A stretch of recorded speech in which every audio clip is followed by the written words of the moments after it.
Rappel de troisième secondaire concernant le taux de variation qu'on appelle aussi pente d'un segment de droite. C'est la valeur de l'inclinaison du segment de droite.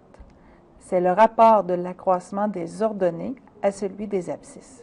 On le nomme A. Voici un exemple de droite. Ici, si on démarre à ce point et qu'on veut se rendre à un autre point, verticalement, l'accroissement des ordonnées, qu'on appelle aussi delta Y, sera de 3.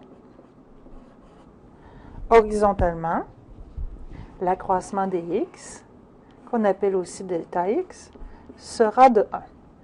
Alors, si je compte A, qui est le rapport de l'accroissement des Y sur l'accroissement des X, j'obtiens bel et bien 3 sur 1.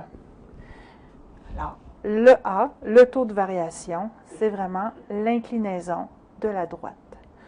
Tu peux aller sur le site, toi-même essayer de dessiner différentes droites avec le logiciel GeoGebra. Ça te permettra de voir différentes inclinaisons. Par exemple, ici, je pourrais modifier comme ceci le A pour voir différentes possibilités.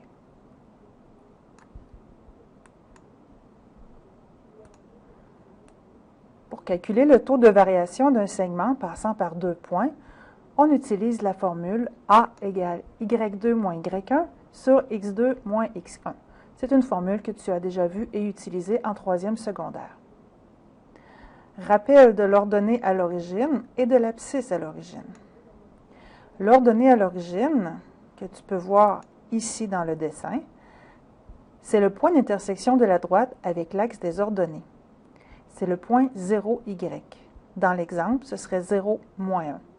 C'est aussi la valeur de B dans l'équation Y égale AX plus B. L'abscisse à l'origine, de son côté, c'est le point d'intersection de la droite avec l'axe des abscisses ou l'axe des X. Dans le cas ici qui nous intéresse, c'est le point 2, 0.